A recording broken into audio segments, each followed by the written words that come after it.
Hello everyone, welcome to Black Mirror Horror. कैसे हैं आप सब?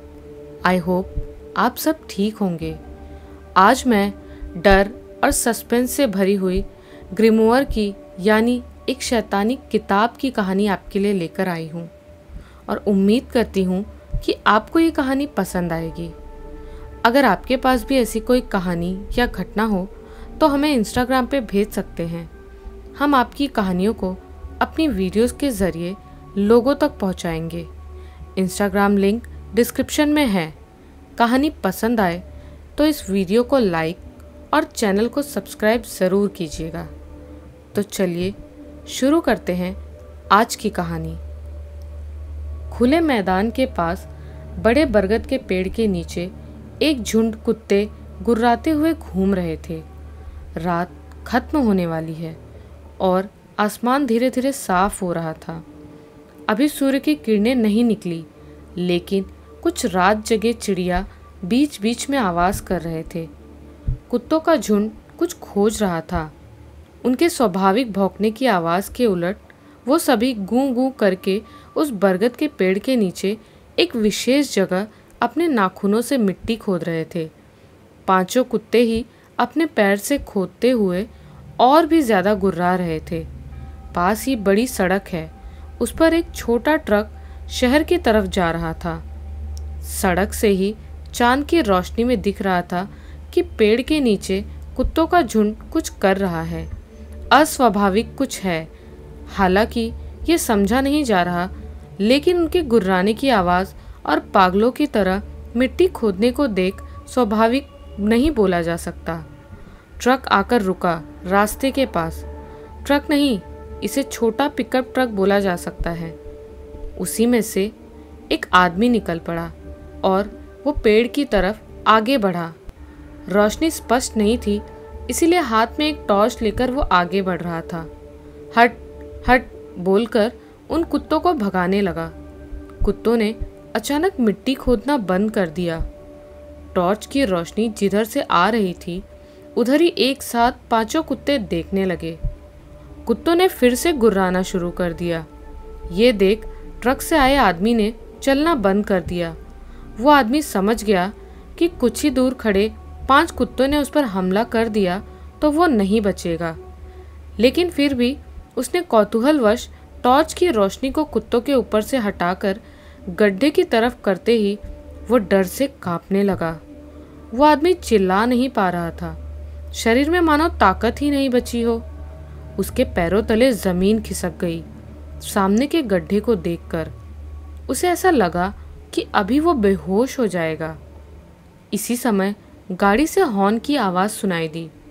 गाड़ी के अंदर से एक आदमी चिल्लाया, क्या हुआ? वहाँ पर क्या है? कुछ दिन पहले ही दुर्गा पूजा समाप्त हुई थी। अक्टूबर महीने की हल्की ठंडी हवा में मनीष को चांद की रोशनी बहुत सुंदर लग रही थी। मनीष PWD इंजीनियर है। कुछ दिन पहले ही वो इस जगह पर ट्रांसफ़र होकर आया है। किस्मत अच्छी थी, इसीलिए बाज़ार में ही उसे इस फ्लैट में रूम मिल गया था। यहाँ बाज़ार ही थोड़ा भीड़ भाड़ वाला इलाका है। एक थाना है, पोस्ट ऑफिस है और एक छोटा सा टॉकीज है और कुछ छोटे छोटे रेस्टोरेंट भी हैं। लगभग कुछ ही हैं, लेकिन दिन का भीड़ व लोगों का शोर रात में न जाने कहाँ गायब हो जाते हैं। जितना रात बढ़ती है उतना ही ज़्यादा बाज़ार के रास्ते सुनसान हो जाते हैं। बाज़ार पार होते ही एक तरफ नदी और दूसरी तरफ सड़क धीरे धीरे शहर की ओर जा रही है। उधर ही आधा घंटा बाइक से जाने पर मनीष का ऑफिस है। यहाँ नदी के किनारे चंडी घाट नामक जगह है। वहाँ पर एक जागृत देवी काली मंदिर है। यहाँ नवरात्र में धूमधाम से पूजा होती है और देवी माँ का आशीर्वाद लेने दूर दूर से लोग भी आते हैं। मनीष इस समय जिस छत पर टहल रहा है वो फ्लैट 3 तल्ले का है। बाजार से 100 मीटर दूर है और इस फ्लैट में ज़्यादा रूम नहीं है। ग्राउंड फ्लोर में मकान मालिक रहते हैं।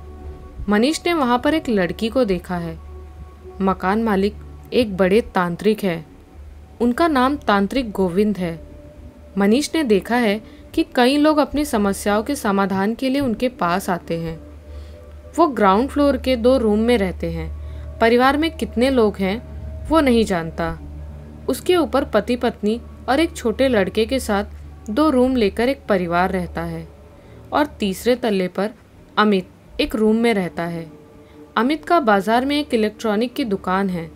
टीवी, पंखा, रेडियो इन सबको ठीक करता है और साथ में मोबाइल भी रिचार्ज करता है। 26 से 27 की उम्र होगी उसकी।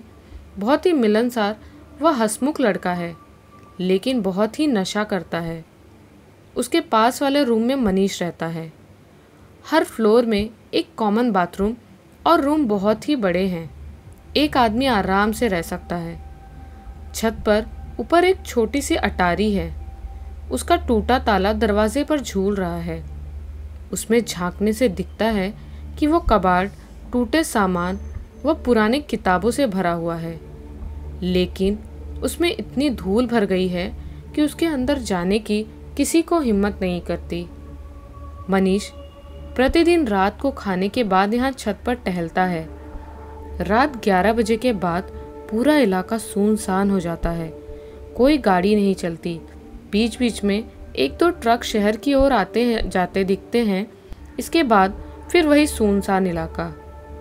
इस अटारी में न जाने कितने इतिहास समेट कर रखे गए हैं।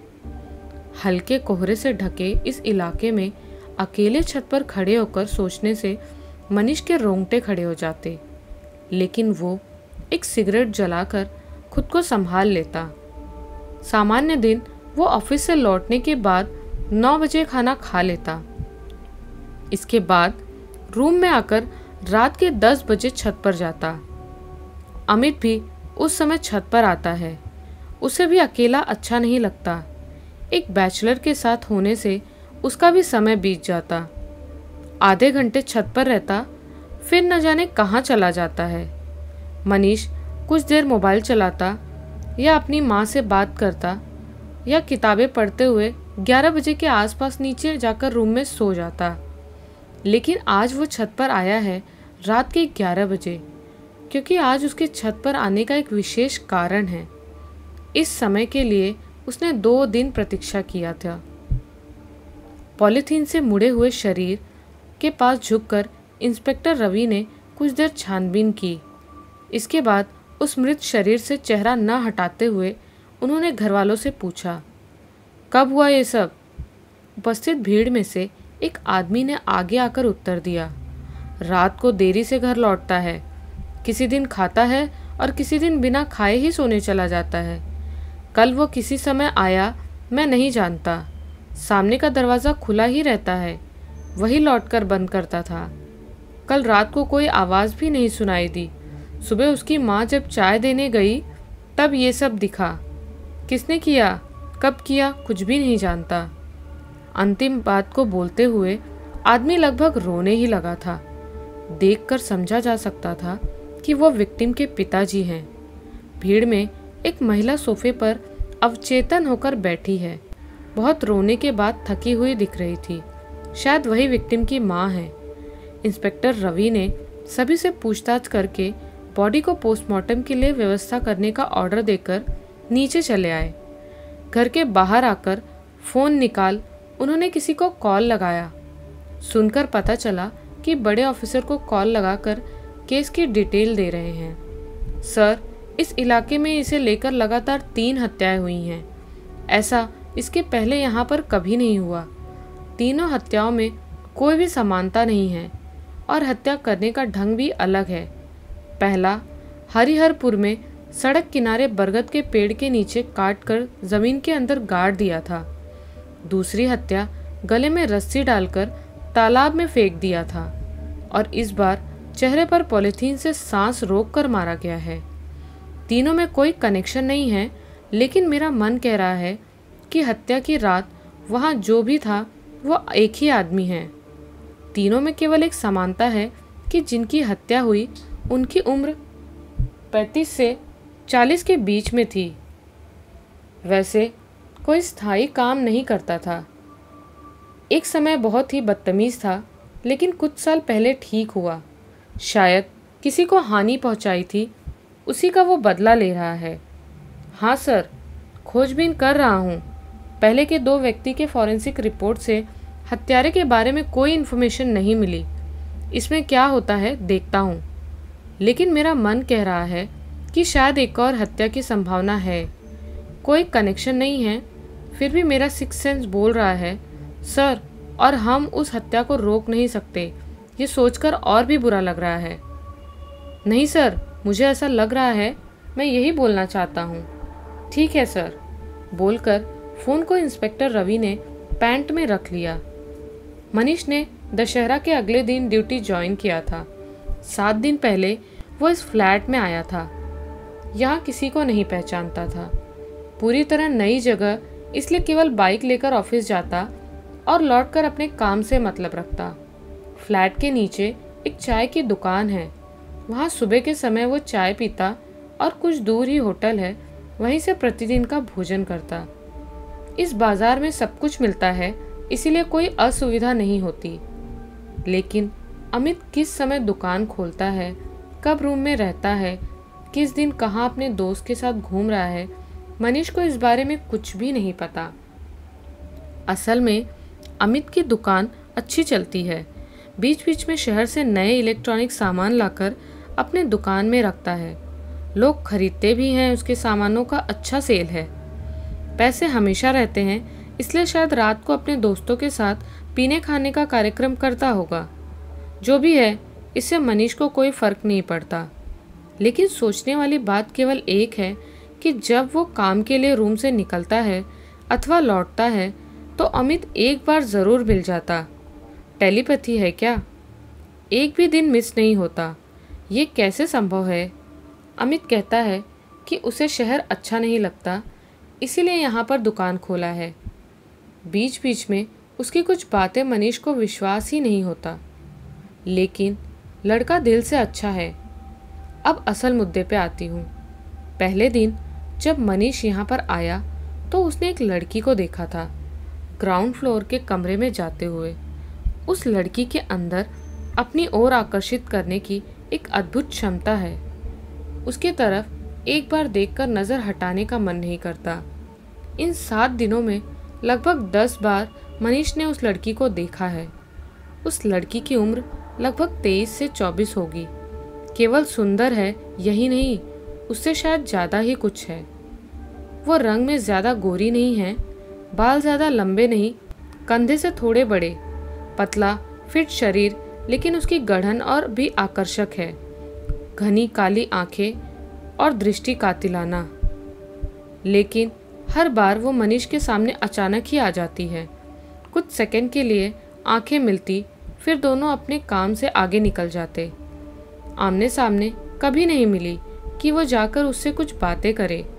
इसके अलावा इंजीनियरिंग कॉलेज के हॉस्टल में रहकर उसमें जो समय बिताया है, उससे दूर तक किसी लड़की का कोई साया नहीं मिला। इसीलिए सामने आने पर वो क्या बोले उसे खुद ही नहीं पता। फ्लैट के मेन गेट से अंदर आते ही सीढ़ी है और सीढ़ी से आगे जाने पर उस लड़की का कमरा है। उसके पिताजी को मनीष ने कई बार देखा है। बहुत ही गंभीर और कठोर चरित्र के दिखते हैं, इसीलिए मनीष को उस तरफ जाने का साहस नहीं होता।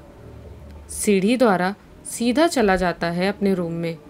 पिछले 2 दिन से वो ध्यान दे रहा है कि रात को छत से आने के बाद मनीष जब 11 बजे के आसपास सोने जाता है, उस समय छत पर कोई रहता है, टहलता है, शायद फ़ोन से बात भी करता है और एक लड़की के हंसने की आवाज़ कभी कभी सुनाई देती। कल रात को जब टहलने की आवाज़ बंद हुई, उस समय जल्दी से दरवाज़ा खोलते ही मनीष ने देखा वो लड़की सीढ़ियों से नीचे जा रही थी। उतरते हुए उसने मनीष को एक बार पीछे मुड़कर देखा। धीमी रोशनी में जितनी भी मनीष ने उसे देखा, उतना रात की नींद उड़ाने के लिए काफ़ी था, लेकिन इतने पास से मिलकर भी वो बात नहीं कर पाया। इसी का वो अफसोस करने लगा। आज इसीलिए वो रात के 11 बजे छत पर आया है। मनीष जानता है कि वो लड़की इसी समय छत पर आती है। आज वो ज़रूर बात करेगा, कम से कम नाम ही पूछ लेगा। लेकिन अचानक एक बात उसे याद आई और दिल टूट गया। वो लड़की इतनी रात को किसके साथ बात करती होगी ज़रूर बॉयफ्रेंड से, इसीलिए इतनी रात तक जाकर क्या फ़ायदा। हाँ, हो सकता है, लेकिन बात करने में क्या हर्ज है। लेकिन सब गुड़ गोबर, लड़की की जगह अमित छत पर आ गया। तुम इस समय यहाँ पर? आश्चर्यचकित होकर मनीष ने पूछा। तुम पहले नहीं आए, इसीलिए मैं भी थोड़ी देर से आया। इस घर में तुम्हारे साथ ही केवल बात हो पाती है। इसके अलावा इस फ्लैट में कौन कौन रहता है मुझे कुछ नहीं पता। केवल मैं यहाँ पर सोने के लिए आता हूँ। अमित से उसे कोई बैर नहीं, लेकिन आज उस वक्त वो किसी दूसरे की प्रतीक्षा कर रहा था, इसीलिए उसे थोड़ा बुरा लगा। मनीष बोला, तुमको मैं आते जाते देखता हूँ। मेरे सोने का कोई टाइम नहीं है भाई, शायद जब तुमसे मिलता हूँ उसी समय मैं सोकर उठता हूँ। उसके बाद वो अटारी के पास वाली सीढ़ी से उतरते हुए बोलता रहता है, आज शायद मेरा यहाँ आना सही नहीं हुआ, सही कहा ना? Good night boss. उत्तर सुने बिना ही अमित नीचे चला गया। आश्चर्य, मन की बात भी पढ़ लेता है क्या ये लड़का? मनीष यही सोचते हुए छत पर खड़ा रहा।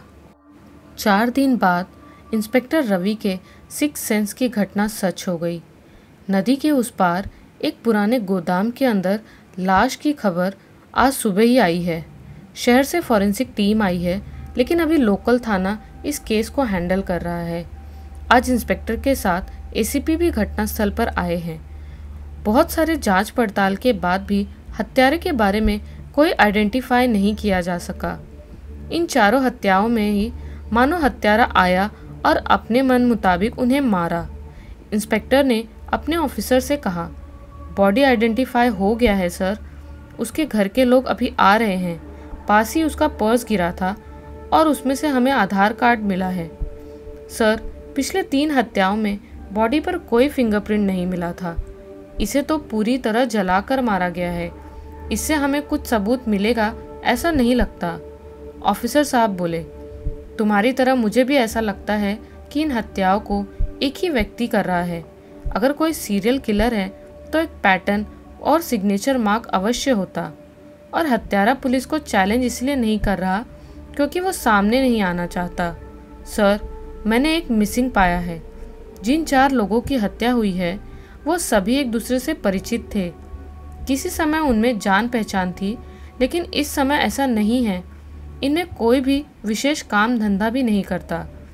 अगर उनके दोस्तों में से किसी ने ये किया है तो मुझे नहीं लगता कि उनमें ऐसा कोई शार्प माइंड का है। बहुत ही विकृत तरीके से हत्याएं हुई हैं। शायद किसी ने इनके अपराध का बदला लेना चाहता हो। हाँ सर, हो सकता है, लेकिन मुझे ऐसा लगता है कि अभी कुछ और भी होना बाकी है। हम कुछ ना कुछ तो मिस कर रहे हैं। अब इनके दोस्तों को अलर्ट कर दो और पुराने रिकॉर्ड्स निकालो, कहीं कोई ऐसा केस पेंडिंग हो जिससे इनका लिंक है। पिछले 3 का कोई क्रिमिनल रिकॉर्ड नहीं है, इस व्यक्ति का चेक करो। लेकिन कुछ तो हो रहा है, क्योंकि इतनी प्लानिंग से हत्या करना किसी साधारण व्यक्ति के बस का नहीं है। और ये भी देखो कि पूजा से पहले यहाँ कौन कौन आया है, उनको मार्क करके अपने नज़र में रखो। कल रात को वो लड़की नहीं आई। आज सुबह भी मनीष ने उसे नहीं देखा। उसका दिल छटपटा रहा है, क्योंकि उस लड़की को देखकर उसे अपना बनाने का मन करता है। जब तक उसे नहीं देखे तब तक मन शांत नहीं होगा। मनीष इतना उतावला इससे पहले शायद कभी नहीं हुआ। आज से उसका 20 शिफ्ट में काम शुरू था, अर्थात 2 से 10 बजे तक। मनीष ने सुबह से कई बार नीचे देखा, लेकिन वो लड़की नहीं दिखी। रात 10:30 बजे के आसपास जब वो बाइक लेकर लौटा, तब मानो पूरा इलाका सो गया है। गांव नहीं है, लेकिन ये नगरी इलाका 10 बजे के अंदर ही सुनसान हो जाता है। असल में यहाँ पर रहने वाले कम हैं, केवल दुकानें हैं। वो सभी दिन में दुकान खोलकर शाम को अपने घर चले जाते हैं। इस बाजार से कुछ दूर 4-5 फ्लैट में ही लोग रहते हैं। यहाँ कुछ लोकल लोग भी रहते हैं, लेकिन रात होते ही वो भी अंदर दुबक जाते हैं। सीढ़ी से उठते हुए अमित मिल गया। अभी कुछ देर में ही मैं छत पर आता हूँ, बोलकर एक साथ दोनों सीढ़ी चढ़कर अपने कमरे में चले गए। मनीष कभी कभी सोचता है कि अमित मेरे साथ ही फ्लैट से बाहर निकलता है और फिर एक साथ ही अंदर भी आ जाता है। जो सोचता हूँ उसे वो जान भी जाता है। क्या इस लड़के के अंदर कोई मैजिक है? उसकी हरकतें अजीब हैं। कमरे के ताले को खोलते वक्त उसने देखा कुंडी का पेच ढीला हो गया है, इसलिए उसने पास के कमरे में खटखटाया। दरवाज़ा खोलकर अमित ने बोला, हाँ बोलो, कुछ काम है क्या? असल में मेरे सिटकनी का पेच ढीला हो गया है, अपने स्क्रू ड्राइवर को देना प्लीज़। ये सुनते ही अमित के चेहरे में थोड़ा बदलाव दिखा। वो बोला, मेरा स्क्रू ड्राइवर नहीं है, कहीं खो गया, कल दुकान से एक दूसरा लेकर आऊँगा, तब ले लेना। भैया आज थोड़ा मैनेज कर लीजिए। अमित के अनुरोध के कारण मनीष ठीक है बोलकर अपने कमरे में चला गया। मनीष सोचने लगा कि इलेक्ट्रिशियन के पास से स्क्रू ड्राइवर कैसे खो गया। आश्चर्य की बात है। आधे घंटे बाद छत पर जाकर देखा तो अमित वहाँ पहले से था। इसका मतलब आज भी लड़की के साथ मिलना संभव नहीं है। मनीष को देखते ही अमित ने पूछा, क्या तुम किसी के बारे में सोच रहे हो, या तुम्हें यहाँ पर रहने में कोई असुविधा तो नहीं हो रही? नहीं, ऐसी कोई असुविधा नहीं है। इतना बोलकर मनीष चुप हो गया और सोचने लगा कि क्या लड़की के बारे में इसे बताना चाहिए। फिर सोचा बता ही देता हूँ, शायद कुछ मदद मिल जाए। मनीष फिर बोला, ग्राउंड फ्लोर वाले लड़की को देखा है तुमने? लड़की? हो सकती है, असल में मैंने कभी ध्यान नहीं दिया, पर हमारे नीचे एक फैमिली रहती है और उसमें एक छोटा लड़का है, बहुत ही बदमाश है। इस साल होली में उसने मेरे ऊपर गुब्बारे में रंग भरकर फेंका था। उसी टाइम से मैं उस पर गुस्सा हूँ। 1 साल से यहाँ पर हो और किसी को नहीं जानते। यहाँ 4 मर्डर हो गए हैं और तुम एक बच्चे से डर रहे हो। डर नहीं, गुस्सा है। हमेशा अपने माँ बाप के साथ ही निकलता है, कभी अकेला मिला तो थप्पड़ ज़रूर लगाऊंगा। और हाँ, पता नहीं क्या हो रहा है यहाँ पर। इतने दिन से यहाँ पर रहता हूँ, ऐसा पहले कभी नहीं हुआ। तुम्हारे आने के कुछ दिन पहले ही, यानी दुर्गा पूजा से पहले ही ये सब शुरू हुआ। ये बात बहुत ही इंटरेस्टिंग है कि एक आदमी कई तरीकों से हत्याएं कर रहा है, लेकिन विदाउट एविडेंस। आदमी स्मार्ट है। हाँ, मुझे भी ऐसा ही लगता है। जो भी ये सब कर रहा है बहुत ही चालाक है, लेकिन एक न एक दिन वो पकड़ा ज़रूर जाएगा। ये बोलते हुए अमित मानो सोच में पड़ गया। और भी कुछ बोलता अगर मनीष ने टॉपिक ना चेंज किया होता। वो सब छोड़ो, पुलिस देख लेगी। अच्छा, क्या तुमने सचमुच नीचे वाली लड़की को नहीं देखा है? सचमुच नहीं देखा? देखा भी होगा तो कभी ध्यान नहीं दिया। क्या बात है भाई, पसंद आ गई है क्या? मनीष ने सिर झुकाकर हंसते हुए बोला, अरे नहीं नहीं, ऐसे ही। नहीं, तुम्हारा चेहरा तो कुछ अलग ही बोल रहा है। अगर पसंद है तो खुद जाकर बोल दो। सरकारी इंजीनियर हो, इंदौर में अपना घर है, तो क्या असुविधा? मुझे ऐसा लगता है कि उस लड़की का कोई बॉयफ्रेंड है। रात को छत पर आकर किसी से बात करती है, मैंने खुद सुना है। मैंने तो कभी नहीं देखा। हमारे नीचे चले जाने के बाद आती है, लेकिन शायद आज नहीं आई। अच्छा, अब समझा। कल तुम उस लड़की को देखने के लिए छत पर इंतज़ार कर रहे थे।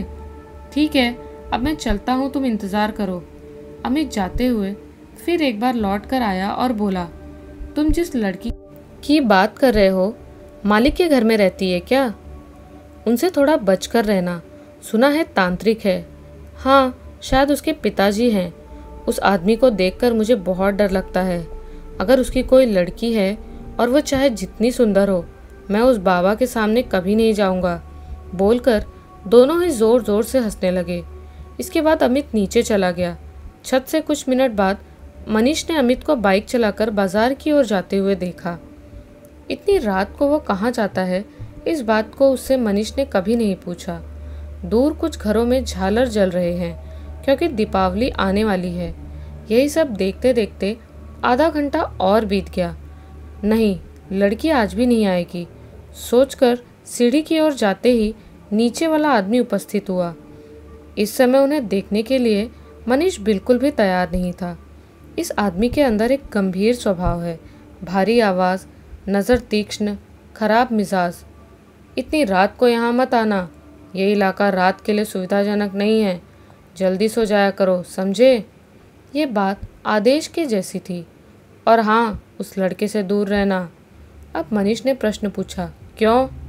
जो कह रहा हूँ तुम्हारे भले के लिए कह रहा हूँ, जाओ जाकर सो जाओ। ये सुन मनीष को गुस्सा आया। आज तक किसी ने उससे कोई काम ज़बरदस्ती नहीं कराया था, लेकिन आज उसे ये बातें सुननी पड़ी और किसी कारण के बिना इसे मानना भी पड़ा। मनीष अपने कमरे में चला गया। इंस्पेक्टर रवि बोले, सर क्या मैं अंदर आऊँ? ऑफिसर ने कहा। हाँ बोलो रवि, क्या न्यूज़ है? पोस्टमार्टम रिपोर्ट आया है और इसमें एक नई बात ऐड हुई है, रिपोर्ट को देखिए, बोलकर इंस्पेक्टर रवि ने फाइल को आगे कर दिया। स्ट्रेंज, मिट्टी का तेल डालकर जलाया गया है, ऊपरी चमड़ा जल गया, हाथ पैर बांधा गया था। ये सब तो ठीक है, लेकिन पीछे धारदार वस्तु से 3 आघात, ऐसा तो पहले तीनों में नहीं था। गहराई 30 सेंटीमीटर, किसी वस्तु से मारा गया है। यही तो बात है सर, लंबी पतली सरिया या स्क्रू ड्राइवर से मारा, फिर कुर्सी में बांधकर मिट्टी के तेल से आग लगा दिया। इतनी हिंसा पहले तीनों में नहीं दिखी। शायद इसी के ऊपर सबसे ज़्यादा गुस्सा था। मुझे ऐसा लगता है यही अंतिम मर्डर है। रवि, फिर तो मेरा कैलकुलेशन गलत हो गया। मेरे हिसाब से एक और हत्या अभी बाकी है, लेकिन कहाँ होगी ये नहीं जानता, परंतु कैसे होगी इस बारे में मुझे कुछ तथ्य मिले हैं। इसका मतलब सर आपको इन हत्याओं में पैटर्न मिल गया? कुर्सी से उठकर ऑफिसर साहब बोले, तुम माइथोलॉजी या देव देवी में विश्वास करते हो? हाथ में पहने देवी विंध्यवासिनी के धागे को बाएं हाथ से छुपाते हुए इंस्पेक्टर बोले, हाँ सर, थोड़ा बहुत मानता हूँ। एक बोर्ड के पास जाकर ऑफिसर साहब ने कुछ लिखा। इसके बाद बोर्ड की ओर देखते हुए बोले, पंचभूत के बारे में जानते हो? इसे पंच तत्व या पंच महाभूत कहते हैं। ये 5 बड़े उपादान हैं, या कह सकते हो हमारे शरीर के सृष्टि का एक समूह है। ये 5 है, पृथ्वी, जल, वायु, अग्नि और आकाश। ये सुनते ही इंस्पेक्टर की आंखें चमक उठी और कुछ नहीं बताना पड़ा। उसके बाद सब कुछ साफ हो गया। ये पैटर्न हूबहू मिल रहा है सभी हत्या के साथ। मिट्टी में गाड़कर, पानी में डुबोकर, इसके बाद सांस रोककर और जल्द ही जलाकर सभी हत्याएं की गई हैं। इसका मतलब अब बाकी है आकाश। ये कैसे संभव है? क्या वो हेलीकॉप्टर में हत्या करेगा? आसमान का मतलब बहुत ऊपर ऐसा नहीं है। किसी ऊंचे स्थान पर ले जाकर ढकेल दिया तो भी उसे हत्या ही माना जाएगा। असल बात यह है कि इसके बाद कौन इसका शिकार होगा। हम इतने करीब हैं, लेकिन शायद इसे रोक नहीं सकते। यही हमारी नाकामी है। कमरे में आने के बाद बिस्तर पर लेटकर मनीष उस आदमी के बातों को सोचने लगा। अमित के लिए उस आदमी ने सावधान क्यों किया? अमित इतनी रात को कहाँ जाता है? और उसे ये भी ख्याल है कि जब अमित इस आदमी के बारे में मजाकिया बात कर रहा था, लेकिन उसके चेहरे पर उदासी और डर था। और एक बात मनीष को सोचने पर मजबूर कर रही है कि उस समय स्क्रू ड्राइवर मांगते ही अमित इतना हड़बड़ा क्यों गया? क्या वो लड़का सच में सही नहीं है? अमित ने तो उसका कुछ भी नहीं बिगाड़ा, बल्कि जब से वो यहाँ पर आया है केवल उसके साथ ही तो कुछ बातें करता है। ये सब सोचते हुए वो कब सो गया उसे स्वयं याद नहीं। सुबह होते ही बाजार की हल्ला गाड़ी की आवाज़ यहाँ तीसरे तल्ले पर भी सुनाई देता है। ब्रश करते हुए मनीष कमरे से बाहर आया। पास में झाँक कर देखा तो अमित के कमरे में ताला लगा हुआ था। फिर दाहिनी तरफ देखते ही अचानक उसे ऐसा लगा कि वो नीचे वाली लड़की छत की तरफ गई है। सचमुच उसे देखा या ये कोई हेलुसिनेशन था? छत पर जाकर देखा जाए, यही सोचते हुए वो छत पर गया। लेकिन कहाँ? यहाँ तो कोई भी नहीं, केवल छत की दीवार से एक कौवा उड़ गया। यहाँ आने के बाद आज पहली बार मनीष दिन के समय छत पर गया था। सामने 2 फ्लैट होने के कारण थोड़ा सा घिरा सा लगता, लेकिन बाकी इलाका अच्छी तरह दिखाई देता है। नीचे बाएं तरफ दुकान, रास्ते के पास बाजार, सब कुछ दिख रहा है। लेकिन वो लड़की कहाँ गई? क्या ये नज़रों की भूल थी? शायद वो लड़की के बारे में इस समय कुछ ज़्यादा ही सोचने लगा है। यही सोचते हुए मनीष नीचे जाने लगा कि अचानक उसकी नज़र अटारी वाले कमरे की ओर गई। अटारी के दरवाजे को आज पहली बार उसने ध्यान से देखा। दरवाजे पर टूटा ताला झूल रहा है, लेकिन मानो कोई उसके अंदर प्रतिदिन जाता है। अचानक मनीष के मन में ख्याल आया कि कहीं वो लड़की इस कमरे के अंदर तो नहीं गई है। ये सोचते हुए मनीष ने दरवाज़ा खोल अंदर प्रवेश किया। सामने कुछ जगह के अलावा चारों तरफ टूटे और पुराने सामान और किताब, पेपर, कई दिनों से इस कमरे को साफ नहीं किया गया था। मकड़ी के जाले व धूल से वहाँ अंदर घुटन सा महसूस हो रहा था। नहीं, इस कमरे में भी वो लड़की नहीं है, ये आंखों का भूल ही था। लेकिन उसे इस कमरे के सामानों को देखने का मन हुआ। मनीष जान गया कि कुछ तो उसे यहाँ पर रोकने के लिए विवश कर रहा है।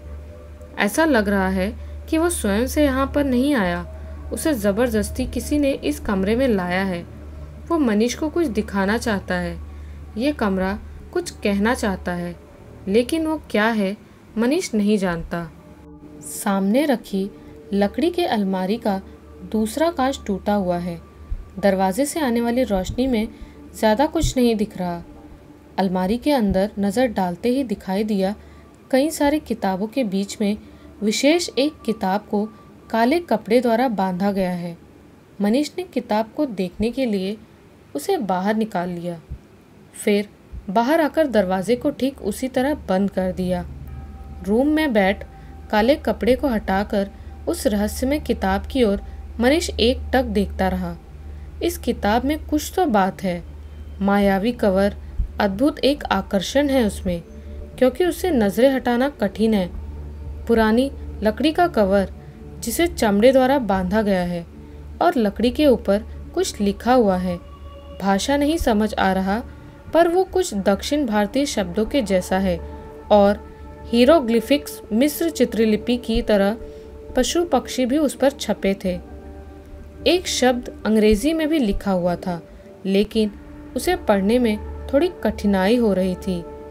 ग्रिमोर अर्थात ग्रिमोर, पर मनीष इस शब्द का अर्थ नहीं जानता। उसका मन कह रहा है कि वो किताब को खोले, लेकिन किसी साधारण किताब की तरह नहीं। उस किताब को लॉक किया गया है, लेकिन वहाँ कोई ताला नहीं है।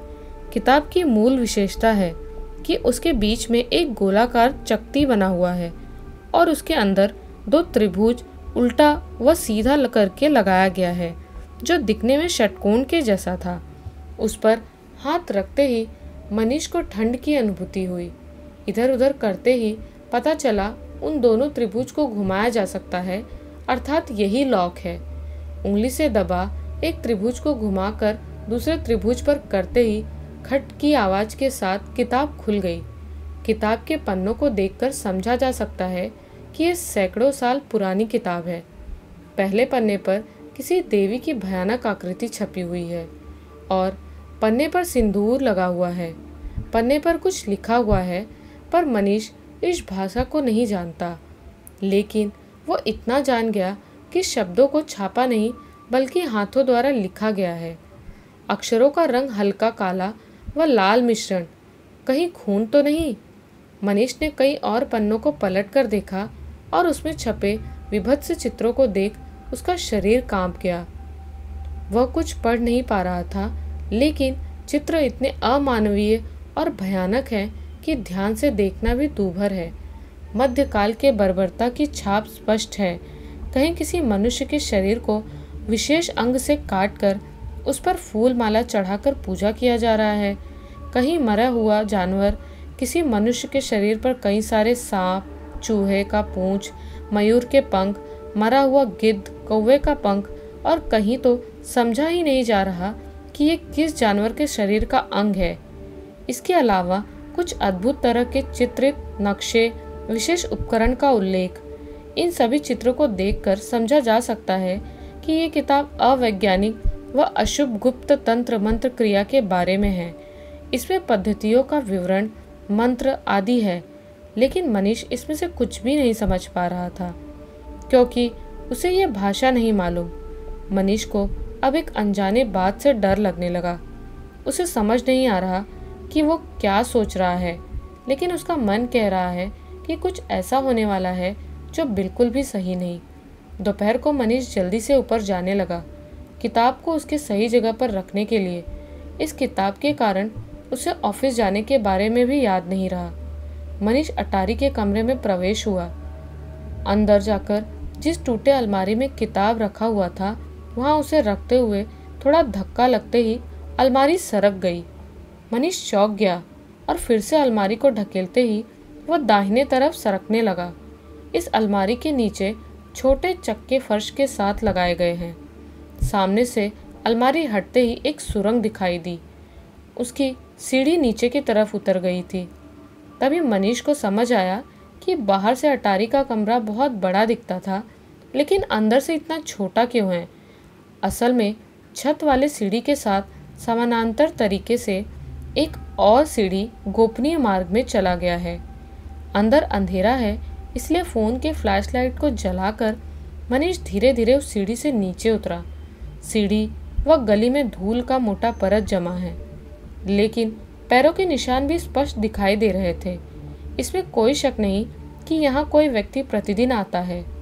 चारों तरफ मकड़ी के जाल व एक डरावना घुटन है जो किसी को भी डराने के लिए पर्याप्त था। सीढ़ी से नीचे आते ही एक दरवाज़ा है, लेकिन दरवाज़ा अंदर से बंद और साफ है। मनीष वहाँ से लौटने वाला था, लेकिन अंदर से कुछ आवाज़ सुनाई दी। मनीष रुक गया और ध्यान से आवाज़ों को सुनने लगा। तांत्रिक गोविंद की आवाज़ किसी को कुछ बोल रहे थे। नहीं, शायद मंत्र पढ़ रहे हैं। मनीष मंत्र की भाषा को नहीं समझ रहा, लेकिन सुनने में बहुत ही अद्भुत लग रहे थे। वो वहीं खड़े होकर जानने की कोशिश करने लगा कि आखिर अंदर हो क्या रहा है। इसके अलावा एक डर और भी है कि अगर तांत्रिक गोविंद ने उसे यहाँ गलती से देख लिया तो उसका क्या हर्ष होगा। मंत्र पाठ अचानक बंद हो गया। उसके बाद एक लड़की की आवाज़ सुनाई दी। अभी तो भेजा था, फिर से मुझे क्यों बुला लिया। आवाज़ को सुनकर मनीष को विश्वास हो गया कि ये वही लड़की है जिसे वो प्रतिदिन देखता है। हाँ, इसी आवाज़ को उसने सुना था छत पर किसी से बात करते हुए। तांत्रिक गोविंद शायद लड़की से बोल रहे थे, तुमको बुलाया क्योंकि बेटी तुम्हारा चेहरा देखने का बहुत मन कर रहा था। आज तो अंतिम दिन है, इसके बाद फिर तुम्हें नहीं देख पाऊंगा क्योंकि तुम्हारी मुक्ति हो जाएगी। इसके बाद मैं तुम्हें परेशान नहीं करूंगा। अस्पष्ट आवाज़ में और भी कुछ बातें हुई। जो सुनाई दिया उसके हिसाब से आज रात वो लड़की कुछ करने जा रही है। फिर से मनीष को डर लगने लगा, लेकिन लड़की गई कहाँ थी और कहाँ से आई। ये जगह गुप्त क्यों रखा गया है? उस किताब के साथ क्या इन सब का भी कुछ संबंध है? मनीष को कुछ भी समझ नहीं आ रहा था। सीढ़ी से होते हुए ऊपर चढ़कर अलमारी उस सुरंग को मनीष ने फिर बंद कर दिया। लौटते वक्त उस रहस्यमय किताब की तरफ उसने फिर एक बार देख लिया। इसके बाद कमरे में लौटकर वो ऑफिस जाने के लिए तैयार होने लगा, लेकिन दिमाग से कुछ देर पहले की घटना को मनीष अलग नहीं कर पाया। सुबह सुबह 26-27 साल का एक लड़का थाने में आकर ऑफिसर साहब को ढूंढ रहा है। यह देखकर इंस्पेक्टर रवि उसके पास गए। तुम बाजार के मोड़ वाले दुकान के इलेक्ट्रिशियन हो ना, लेकिन तुम्हें ऑफिसर साहब से क्या काम है? इसके जवाब में उस लड़के ने सिर झुकाकर बोला, ये बात मैं बड़े साहब को ही बताऊंगा। इसके बाद इंस्पेक्टर उसे ऑफिसर साहब के कैबिन में लेकर गए। सर, बाजार के मोड़ पर जो इलेक्ट्रॉनिक का दुकान है, उस दुकान का लड़का आपके साथ कुछ ज़रूरी बात करना चाहता है। कुर्सी की तरफ निर्देश करते हुए ऑफिसर साहब बोले, हाँ बैठो, बताओ क्या बात है। इंस्पेक्टर रवि खड़े रहे और उस लड़के ने कुर्सी पर बैठकर जो बोला उसे सुनते ही ऑफिसर साहब और इंस्पेक्टर दोनों आश्चर्यचकित हो गए। सर, मेरा नाम अमित है, यहाँ लगभग 3 सालों से हूँ और वो मेरे दुकान है। असल में मैं अपने आप को सरेंडर करने आया हूँ। अंतिम हत्या जो हुई है उसे मैंने ही किया है, मैं ही हत्यारा हूँ। बोलते हुए अमित रोने लगा। ऑफिसर साहब और इंस्पेक्टर दोनों ने एक दूसरे को देखा। दोनों के चेहरे पर हैरानी साथ दिखाई दे रही थी। इंस्पेक्टर रवि ने मोबाइल के रिकॉर्डर को चालू करके अमित के आगे रख दिया और बोले, तुम बोलते रहो और सब कुछ साफ साफ बताओ। अमित ने बोलना शुरू किया। अब जानते हैं कि हत्या जलाकर किया गया है। पोस्टमार्टम रिपोर्ट से यह भी पता लग गया है कि उसके पीठ पर 3 बार किसी धारदार हथियार से मारा गया है। वो मेरा ही स्क्रू ड्राइवर था। मैंने ही उसके पीठ पर मारा और वो नीचे गिर गया। फिर इसके बाद क्या हुआ था ये मैं नहीं बता सकता, लेकिन अगर मैं उस दिन उस आदमी पर पीछे से वार न करता तो वो बच जाता। सर, मुझे गिरफ्तार कर लीजिए। बाहर की व्यस्तता और थाने के अंदर कोलाहल के अलावा पूरा कैबिन शांत है। दोनों ही हैरान होकर सुन रहे थे। लेकिन तुमने उसको स्क्रू ड्राइवर से क्यों मारा? तुम उसे कैसे जानते हो? और उसके शरीर को किसने जलाया? जो कुछ भी बताना है सब कुछ शुरू से बताओ। इतना कहते हुए और भी कुछ कहने जा रहे थे ऑफिसर साहब, लेकिन उनको रोककर अमित बोला, मैं इस बारे में और कुछ भी नहीं बता सकता। मैं अपने गुनाह को मान रहा हूँ। आप मुझे गिरफ्तार कर लीजिए। इसके आगे अगर मैंने कुछ बताया तो मैं जिंदा नहीं बचूंगा। इंस्पेक्टर रवि बोले, बोलना तो तुमको पड़ेगा, क्योंकि किसी और का भी जीवन संकट में है। किसी भी वक्त कुछ भी हो सकता है और हम उसे बचा नहीं पाएंगे। इसीलिए तुम जो कुछ भी जानते हो सब कुछ खुलकर बताओ। समय मत बर्बाद करो। एक बार ऑफिसर साहब और फिर इंस्पेक्टर रवि की तरफ देख सिर झुकाकर अमित बोला, मैं जो कुछ बताऊंगा उस पर आपको विश्वास नहीं होगा, फिर भी बता रहा हूँ। आगे आप ही विचार कीजिएगा। अमित ने बताना शुरू किया। मैं जब यहाँ आया तो फ्लैट के मालिक तांत्रिक गोविंद के साथ अच्छा खासा परिचय हो गया। वो मुझे बहुत ही प्यार करते थे। इसके बाद उन्होंने मुझे अपना शिष्य बनाया, लेकिन ये बात किसी को भी नहीं पता। मैं दिन भर दुकान पर रहता और रात को चंडी घाट के पास वाले शमशान के दूसरी तरफ नदी के पास तांत्रिक गोविंद से तंत्र साधनाएं सीखता। वो तो पूरी रात साधना करते थे, भयानक नकारात्मक शक्तियों की पूजा करते, और मैं उनकी साधना में लगने वाले सामानों का जुगाड़ व उनका आदेश पालन करता था। उनके पास से बहुत सारे नए तंत्र विद्याओं को मैंने सीखा था और इसी में मैं नशापूर्ण हो गया। मैं भी तांत्रिक गोविंद को अपने पिताजी की तरह सम्मान करता था। तांत्रिक बाबा के पास एक प्राचीन ग्रिमोर है। बात को बीच में रोकते हुए इंस्पेक्टर रवि बोले, रुको रुको, ग्रिमोर? ये क्या है? ग्रिमोर एक प्राचीन जादू की किताब है। ये किताब बहुत ही खतरनाक है। उस किताब के बदौलत भविष्य की बातों के साथ ही भूत प्रेत आत्मा को बुलाने का मंत्र भी उसके अंदर लिखा है। कहा जाता है कि कई नकारात्मक शक्तियों के द्वारा इस किताब को तैयार किया गया है। अलग अलग शक्तियों के बारे में इसके अंदर बताया गया है, जैसे प्रेत, पिशाच, बेताल, भूत साधना, मारण, उच्चाटन, वशीकरण, स्तंभन, शव साधना, ऐसे कई प्रकार के तंत्र विद्याओं के बारे में इस किताब के अंदर लिखा गया है। ग्रिमोर में विदेशी तंत्र भी है जो हमारे तंत्र क्रियाओं से पूरी तरह अलग हैं, लेकिन तांत्रिक बाबा हमारे तंत्र और ग्रिमोर में लिखे हुए निर्देश का पालन करके और उन दोनों को मिलाकर किसी भयानक अलौकिक किसी शक्ति को उन्होंने जगाया है। वो भयानक शक्ति बदला लेती है और पाप और पुण्य के बीच हिसाब करती है। कुछ देर रुककर फिर से अमित ने बोलना शुरू किया, लेकिन इतने दिन मैं यही जानता था कि तांत्रिक बाबा ये सब लोगों के भले के लिए ही कर रहे हैं। लेकिन उस रात को मेरी सोच बदल गई। मैं वैसे भोर तक नहीं रहता था, शमशान में गांजा पीकर वहीं सो जाता, लेकिन उस दिन मैंने यज्ञ के सभी सामान को लेकर तांत्रिक बाबा को दिया। इसके बाद तांत्रिक बाबा के ध्यान पर बैठते ही मैं पास में आकर गांजा पी रहा था। अचानक मैंने देखा एक लड़की इतनी रात को अकेले नदी के पास जा रही है। पहले मैंने सोचा शायद नशे के कारण कुछ गलत देख रहा हूँ, लेकिन पीछा करने पर पता चला बाबा उस लड़की को साथ में लेकर नदी के ऊपर बने पुल से उस पार जा रहे थे। मैं भी उनके पीछे पीछे गया और देखा कि वो दोनों नदी पार होकर उस गोदाम के अंदर गए। मैं छुपकर सब कुछ देख रहा था। मैंने देखा गोदाम के अंदर एक आदमी कुर्सी पर बेहोश बैठा है। उसके हाथ पैर बंधे हुए थे और 2 मोमबत्ती भी उसके सामने जल रही थी। अचानक लड़की ने उसके ऊपर एक डिब्बे से मिट्टी का तेल डालना शुरू कर दिया। ये देख मैं दौड़ा उस आदमी को बचाने के लिए। उस समय वो आदमी होश में आ गया था और अपने जान की भीख मांग रहा था।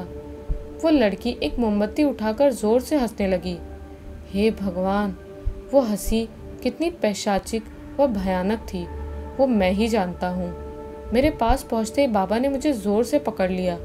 मैंने ज़ोर लगाकर खुद को छुड़ाने का प्रयास किया, लेकिन बाबा के दोनों हाथ पीछे से मेरे गले को पकड़ रखा था। मुंह से आवाज़ भी नहीं निकल रही थी।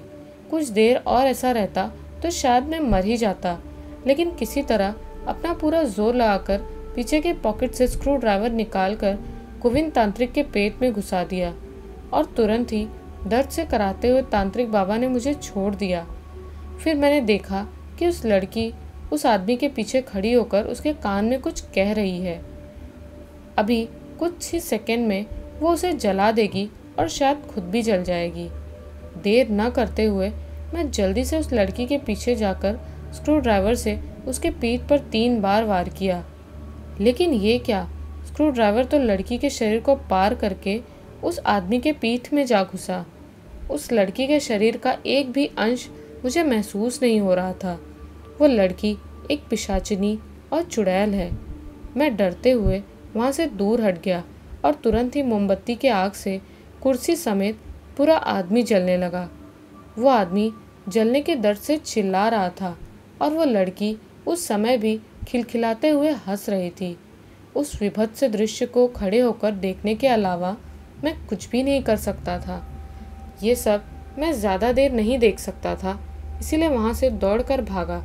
तांत्रिक बाबा ने मुझे पीछे से बुलाया, लेकिन मैं बिना कुछ सुने ही वहाँ से भागता रहा। भागते समय स्क्रू ड्राइवर को नदी में ही फेंक दिया था। यह हत्या जलाकर किया गया था, लेकिन फिर भी मेरे द्वारा स्क्रू ड्राइवर के 3 वार से ही वो आदमी अधमरा हो गया था। सर, आप कुछ भी सबूत नहीं पाएंगे। शायद आपको अभी भी विश्वास नहीं हो रहा, लेकिन मैं सच बोल रहा हूँ। मेरी गलती की सज़ा मुझे दीजिए, बाकी आप कुछ भी नहीं कर पाएंगे। ये सब आपकी सोच से बाहर है। अब तक मंत्रमुग्ध की तरह ये सब इंस्पेक्टर रवि और ऑफिसर साहब सुन रहे थे। अमित के चुप होते ही वो दोनों होश में आए। आगे क्या बोले ये दोनों ही नहीं समझ पा रहे थे। उनके चेहरों को देखकर अमित फिर से बोला, हाँ सर, एक और बात, आप अपने सभी प्रश्नों का उत्तर आज रात नदी के पुल के ऊपर पा जाएंगे। कल दीपावली है, यानी अमावस्या, और आज नरक चतुर्दशी। आज रात को आपके सभी प्रश्नों का उत्तर मिल जाएगा। अपने अगले विक्टिम को मरने से अगर आप रोक सको तो रोक लो। शुरू से अंत तक ये लड़का न जाने क्या उल जुलूल बकता रहा, लेकिन उसने अंतिम के कुछ शब्द एक चैलेंज की तरह उन दोनों के चेहरे पर मार दिया। सभी बातों का विश्वास ना होने पर भी इस इलाके में गोविंद तांत्रिक के शक्तियों का जैसा नाम है, उसमें शायद कुछ सच भी हो सकता है। बहुत सारी बातें हमारे विज्ञान से परे हैं जो हमें आज भी समझ में नहीं आती, लेकिन आज कुछ ऐसा होने वाला है जिसका उन्हें भली भांति अनुभव हो रहा है। अपराधी को रंगे हाथ पकड़ने का व और एक अपराध को रोकने का इससे बढ़िया मौका नहीं है। इंतज़ार केवल आज रात का है। चंडी घाट के काली मंदिर में कल के विशेष अमावस्या पूजा के लिए आज से ही तैयारी शुरू हो गई है। पूरे मंदिर और गर्भगृह को फूलों से सजाया गया है। यहाँ के नियमानुसार आज दोपहर के बाद से ही देवी की आंखों को बंद कर दिया गया है। आज रात को अमावस्या शुरू होने से पहले श्रृंगार के बाद देवी का चेहरा खोला जाएगा। देवी माँ के गले में मुंडमाल के अलावा और कोई भी वस्त्र नहीं रहता। यहाँ के कुछ ठाकुर परिवार व कुछ विशेष भक्त देवी को सोने का आभूषण दान करते हैं। आज उन्हीं को पहनाया जाएगा। सबसे मायावी है देवी की आंखें। एक तरफ है भय, तेज, तो दूसरी तरफ वहीं उनमें स्नेह और ममता भी है। लाल जीभ के ऊपर सोने का जीभ पहनाया जाएगा। कल रात को विशेष पूजा है जिसमें कई लोग अपनी मनोकामना पूर्ण करने के लिए जुड़ेंगे। प्रथा अनुसार ठाकुर मानसिंह के परिवार से यहाँ पिछले 70 सालों से प्रतिवर्ष एक बलि चढ़ाया जाता है, जिसे उनके वंशज इस साल भी पूर्ण करेंगे। नवरात्रि और दीपावली में यहाँ भक्तों की भीड़ देखते ही बनता है। समय रात के 10 बज रहे थे। मनीष ऑफिस से निकलकर बाइक स्टार्ट करने ही वाला था, उसी समय अमित का मैसेज आया। चंडीघाट शमशान के पास वाले पुल के नीचे चले आओ, एक ज़रूरी काम है। यह मैसेज अनुरोध है या आदेश, इसे समझा नहीं जा सकता था। क्या है वहाँ पर और इतनी रात को वहाँ क्या ज़रूरी काम है? मनीष बाइक स्टार्ट करके चल पड़ा। इधर इंस्पेक्टर रवि, ऑफिसर साहब और अमित पुल के ऊपर जीप खड़ी करके धीरे धीरे नदी के किनारे आकर एक छोटे टीले के ऊपर खड़े होकर आगे की घटना की प्रतीक्षा करने लगे। अभी नवंबर महीने में ठंडी ज़्यादा नहीं पड़ी थी, लेकिन नदी से आने वाली हवा सभी के शरीर को कपा रही थी। पुल के ऊपर मनीष दिखाई दिया। उसके बाइक को देखकर अमित ने फ़ोन लगाकर उसे नीचे बुला लिया। मनीष पुलिस वालों को देखकर थोड़ा असमंजस में पड़ गया। उसे समझ नहीं आ रहा था कि यहाँ पर क्या हो रहा है। दूर चंडीघाट से कुछ आवाज़ें सुनाई दे रही थी। 20-25 लोग अब भी वहाँ पर हैं, क्योंकि कुछ देर बाद ही श्रृंगार के बाद देवी का चेहरा खोला जाएगा। नदी के इस तरफ पूरी तरह सन्नाटा है। बीच बीच में केवल हवा की हू हू की आवाज़ें सुनाई देती हैं। मनीष ने अमित से पूछा, क्या बात है अमित, मुझे क्यों बुलाया? ये पुलिस वाले यहाँ पर क्या कर रहे हैं? मुझे तो कुछ भी समझ में नहीं आ रहा। सब कुछ ठीक तो है? अमित उसे चुप कराते हुए धीमी आवाज़ में बोला, आज तुम्हारा यहाँ पर रहना ज़रूरी है। कल तुमने गोविंद की लड़की के बारे में बात की थी ना, आज उसके असली रूप को देखना। मनीष को अमित की कोई भी बात समझ में नहीं आई। फिर कुछ देर तक सभी चुप थे। शायद वे सभी किसी की प्रतीक्षा कर रहे थे, लेकिन किसकी प्रतीक्षा मनीष नहीं जानता था। क्या होने वाला है ये किसी को भी नहीं पता। थाने के ऑफिसर साहब अचानक बोले, आज एक पुराना हिसाब खत्म करना है। आज उसे पकड़कर अच्छी सज़ा दूंगा। इंस्पेक्टर रवि ने जवाब दिया, सर आप किसकी बात कर रहे हैं? एक पुरानी बात है, तुम नहीं समझोगे। मेरा काम मुझे करने दो। इसके आगे इंस्पेक्टर रवि ने और ज़्यादा कुछ नहीं पूछा। लगभग 15 मिनट बाद सभी ने देखा, लाल धोती पहने हाथ में मशाल लेकर एक आदमी इधर ही चला आ रहा है। अंधेरे में चेहरा ठीक से नहीं दिख रहा, लेकिन चाल ढाल से सभी समझ गए कि यही तांत्रिक गोविंद है। गले में बहुत सारे रुद्राक्ष की माला, हाथ में काले धागे और एक हाथ में मशाल की आग किसी सांप की जीभ की तरह लपलपा रहा था। तांत्रिक नंगे पैर इधर ही आ रहे थे, लेकिन उनके साथ किसी और को भी होना चाहिए था। विक्टिम कहाँ है? तो क्या उन्हें यहाँ आने में देर हो गई? लेकिन घटना ऐसी नहीं होनी चाहिए थी। यहाँ किसी और को भी उपस्थित रहना चाहिए था, जिसे बचाने के लिए वो सभी यहाँ आए थे। क्या तांत्रिक गोविंद को सब कुछ पता चल गया? कौतूहलवश ऑफिसर साहब ने पूछा, अमित बात क्या है? ऐसा तो हमने नहीं सोचा था। कोई जवाब नहीं आया, इसलिए उन्होंने अपने बगल में देखा तो वहाँ अमित नहीं था। इसके बाद जो कुछ भी हुआ उसे याद करके मनीष आज भी कांप उठता है। इन अलौकिक घटना को देखने के लिए वहाँ कोई भी तैयार नहीं था। अमित ने माचिस से एक मशाल जलाया और उससे विशेष स्थानों पर रखे कई और मशालों को उसने जला दिया। मशाल की रोशनी में उन्होंने ध्यान दिया कि वो एक लाल सिंदूर के घेरे में खड़े थे और उस घेरे के पास ही नदी के किनारे एक विशेष आसन सजाया गया है। वहाँ पर जाकर तांत्रिक गोविंद बैठ गए। उनके सामने यज्ञ की सभी सामान पहले से ही वहाँ रखा हुआ था। एक खोपड़ी के अंदर घी रखा है और एक हड्डी से घी लेकर तांत्रिक सामने लकड़ियों के ऊपर डालने लगे। अमित ने एक बार तांत्रिक गोविंद के पैरों को छूकर प्रणाम किया। तांत्रिक गोविंद ने ऑफिसर साहब की तरफ घूरते हुए अमित को आशीर्वाद दिया। घने काले आसमान के नीचे सन्नाटे से भरे इस नदी के किनारे एक अविश्वसनीय भयानक कहानी को रचा जा रहा था। यहाँ पर क्या हो रहा है, इसका मनीष, इंस्पेक्टर रवि और ऑफिसर साहब को ज़रा भी भनक नहीं। इसके बाद तांत्रिक गोविंद ने ग्रिमोर के ऊपर बने धातु के चक्र को घुमाया। इसके एक विशेष पन्ने को ध्यान से देखकर फिर से मंत्र पढ़ना शुरू कर दिया। तांत्रिक के मंत्र पढ़ने की भयानक व तीक्ष्ण आवाज़ ने उन्हें अंदर तक हिला दिया।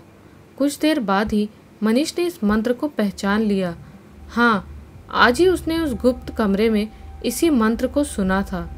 ऑफिसर साहब और इंस्पेक्टर रवि अब क्या करें, उन्हें कुछ भी समझ नहीं आ रहा था। वो केवल मंत्रमुग्ध होकर खड़े हैं, मानो उन्हें किसी ने हिप्नोटाइज कर दिया है। इसके बाद उनके सामने एक अप्राकृतिक घटना घटी, जिसे देख उन्हें अपने ही आंखों पर विश्वास नहीं हो रहा था। उन्होंने देखा कि यज्ञ के आग से एक काले धुएं का गोला जमीन से 3-4 फुट ऊपर जाकर धीरे धीरे एक लड़की का रूप धारण करने लगा। पहले अंग, फिर पूरी एक लड़की सभी के सामने प्रकट हो गई।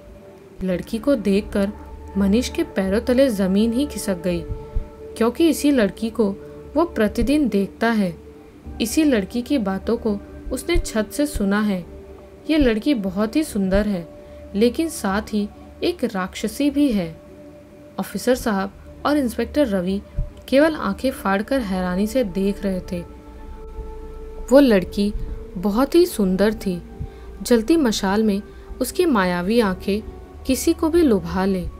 अब वो लड़की खिलखिलाकर हंसने लगी। ऐसी भयानक हंसी शायद ही उन तीनों ने पहले कभी सुना था। तांत्रिक गोविंद उस लड़की से बोले, जाओ बेटी जाओ, अपने काम को पूरा करो। इतने दिनों की साधना, प्रतीक्षा, सब कुछ समाप्त होगा। मुझे बदला चाहिए, प्रतिशोध। जाओ बेटी। बोलकर तांत्रिक गोविंद हंसने लगा। चारों तरफ का वातावरण भयानक हो गया था। हवा भारी लगने लगी। उन्हें कैसा अनुभव हो रहा है, इसे शब्दों में बताना मुश्किल है। इसके बाद वो लड़की उनके तरफ धीरे धीरे आगे बढ़ने लगी। इतने दिन जिसे देखने के लिए मनीष परेशान रहता था, आज उसी से डर के कारण दूर भागने का मन कर रहा है, लेकिन किसी मायावी जादू से वो अटक गया है। अब अमित बोला, इंस्पेक्टर साहब, मैंने उस समय कुछ भी झूठ नहीं बोला था। जो कुछ भी बताया था सब सच था। केवल कुछ और बातें थी जो बताना बाकी है। आज से लगभग 10 साल पहले लौट जाइए। ऑफिसर साहब, ठीक यही नदी के किनारे इसी टीले पर क्या हुआ सर, आपको कुछ याद आया? ऑफिसर साहब का चेहरा लटक गया। उनके मुंह से कोई शब्द भी नहीं निकल रहा था। अमित बोल रहा था, इंस्पेक्टर साहब, मैं बताता हूँ कि उस रात क्या हुआ था। उस रात बाबा जी अपनी स्त्री और 9 साल की लड़की के साथ शहर से लौट रहे थे। इसी पुल के ऊपर 4 लोग बैठकर शराब पी रहे थे। गाड़ी यहाँ पहुँचते ही उन्होंने घेर कर पैसा मांगा। बाबा जी पैसा नहीं देंगे, इसलिए उन्होंने कार का कांच तोड़ दिया। उनकी स्त्री ने रोकना चाहा, इसलिए उन्हें और उनके 9 साल की छोटी लड़की को पुल के ऊपर से इस टीले पर फेंक दिया। तुरंत ही उन दोनों की मौत हो गई। इसमें उन दोनों का क्या दोष था, आप बता सकते हैं? एक छोटी सी बात के लिए इतनी बड़ी कीमत? शराब के नशे में 2 जान की कीमत इतनी कम थी? एक असहाय पिता पिछले 10 सालों से उस पीड़ा को अपने अंदर जगा कर रखा है। जब तक दोषियों को अपने हाथों से सजा नहीं देते, तब तक उन दोनों की आत्मा को शांति नहीं मिलेगी। आज ही तो अंतिम दिन है। इंस्पेक्टर रवि चिल्लाकर बोले, लेकिन इसका हमारे साथ क्या संबंध है और इसमें ऑफिसर साहब की क्या भूमिका है? सर, उस रात को उन चारों के साथ एक और आदमी भी दोषी था। उस समय ये बड़े साहब उस थाने के ऑफिसर साहब नहीं थे। ये भी आपकी तरह एक जूनियर इंस्पेक्टर थे। किसी तरह बाबा जी गाड़ी लेकर सीधा थाने में पहुंचे और इनको सब कुछ बताया, लेकिन इन्होंने कुछ भी नहीं किया और कहा था, एक तो जान के लिए पूरा थाना इस समय कुछ भी नहीं कर सकता। किसने डकैती व हत्या किया है, इतनी रात को नहीं देखने जा सकते। उन्होंने पैसा मांगा था, आप दे देते तो सब झंझट ही खत्म हो जाता। मैं इस समय कुछ भी नहीं कर सकता। पैरों में गिरकर बाबा जी ने गिड़गिड़ाया, लेकिन इन्होंने लात मारकर थाने से बाहर निकाल दिया। उस दिन रक्षक ही भक्षक का काम कर रहे थे। मैं ये सब नहीं जानता था। जिस दिन रात को उस आदमी को जलाकर मारा गया, उसी दिन मुझे ये सब बाबा जी ने बताया। बाबा जी ने अपने तंत्र साधना के बल से पंच महाभूत पद्धति में एक एक करके उन 4 लोगों की हत्या करके अपना बदला लिया। आज उनका अंतिम बदला पूरा होगा। और सर, अगर आपने रोकने की कोशिश की तो आप भी अपने जान से हाथ धो बैठेंगे। जो कुछ भी आप देख रहे हैं इसे आप कभी प्रमाणित नहीं कर पाएंगे। मैंने खुद ही इस जाल को तैयार किया जिसमें ऑफिसर साहब आप बड़े ही आसानी से फंस गए। मनीष, तुम्हारे लिए मुझे बहुत ही दुख हो रहा है। तुमने जिस लड़की के बारे में कहा था वो तो एक पिशाचिनी व अशुभ शक्ति है जिसने तांत्रिक बाबा की लड़की का रूप धारण कर रखा है। अक्सर तांत्रिक बाबा इसे बुलाते और पागलों की तरह इससे बातें करते रहते। अपने एकमात्र लड़की को आज भी बाबा जी भूल नहीं पाए क्योंकि अपनी जान से भी ज़्यादा प्यार करते थे और तुमने उसी को पसंद कर लिया। जानते हो, अगर वो जिंदा रहती तो तुम्हारे जैसे ही किसी लड़के के साथ उसकी शादी करते, लेकिन इन लोगों की वजह से आज वो जिंदा नहीं है। जिन्होंने उसे मारा उसे भी सज़ा नहीं दिया, लेकिन आज सबका हिसाब हो जाएगा। मनीष के दिमाग में सब कुछ स्पष्ट ना होने पर भी वो कुछ बातें समझ गया था और ये भी जानता है कि ऑफिसर साहब को बचाना नामुमकिन है। आज वो नहीं बच पाएंगे। वो लड़की ऑफिसर साहब के सामने आ गई। अब ऑफिसर साहब ने अपने रिवॉल्वर को निकालकर लड़की की तरफ दिखाते हुए बोला, मेरी तरफ मत बढ़ना, मैंने तो अपने हाथों से उन्हें नहीं मारा, मुझे माफ़ कर दो। डर की वजह से उनका पूरा यूनिफॉर्म भीग गया था। रिवॉल्वर पकड़ा हुआ हाथ थर थर काँप रहा था। इंस्पेक्टर रवि ने अपने रिवॉल्वर को निकालकर तांत्रिक गोविंद की तरफ करते हुए बोला, कानून को अपने हाथ में मत लीजिए। ऑलरेडी 4 हत्या के आप आरोपी हैं, उनको छोड़ दीजिए। मैं कानून के रास्ते आपको न्याय दिलाऊंगा। मैं आपसे वादा करता हूँ। आप केवल इस लड़की को यहाँ से जाने के लिए कहिए। बहुत देर हो गई है इंस्पेक्टर, अब मैं कुछ भी नहीं कर सकता। बड़े साहब को मारे बिना उसकी मुक्ति नहीं है, उसे अपना बदला लेना ही है। मुझे अपनी जान की कोई चिंता नहीं है क्योंकि मैंने सब कुछ खो दिया है। पिछले 10 सालों से इस दर्द को अपने सीने में लेकर घूम रहा हूँ। मेरे साथ आप जो चाहें कर सकते हैं। इसके लिए 10 सालों से प्रतीक्षा किया हूँ, आज उसका अंत होगा। आगे बढ़ो बेटी और अपना काम समाप्त करो। इंस्पेक्टर के बातों से तांत्रिक गोविंद को कोई फर्क नहीं पड़ा। तांत्रिक ने लड़की को अपना काम करने का आदेश दिया। ऑफिसर साहब थर थर काँप रहे थे। उस लड़की ने उनके गले को जोर से पकड़ लिया और भयानक हंसी वो अब भी हंस रही थी। ऑफिसर साहब के हाथ से रिवॉल्वर नीचे गिर गई और तुरंत ही एक और घटना घटी जो विज्ञान से बाहर है। ऐसा अमानवीय, भयानक, कठोर दृश्य उन्होंने पहले कभी नहीं देखा था। लड़की ने ऑफिसर साहब के गले को पकड़कर धीरे धीरे उनको ज़मीन से ऊपर उठाने लगी। वो लड़की उन्हें धीरे धीरे ऊपर ले जा रही थी। काले आसमान में ऑफिसर साहब के केवल दोनों छटपटाते पैर ही दिख रहे थे। फिर वहीं से उन्हें छोड़ दिया। कुछ सेकंड्स और फिर ऑफिसर साहब की खून से लथपथ टूटी हड्डियों का शरीर नीचे प्राणहीन जमीन पर पड़ा हुआ था। पंचभूत की 16 कलाएं पूर्ण हुई, अर्थात आसमान पथ से ऑफिसर साहब को मृत्यु की प्राप्ति हुई। इस जन्म की करनी मनुष्य को इसी जन्म में ही भरना पड़ता है। ईश्वर केवल समय तय करते हैं।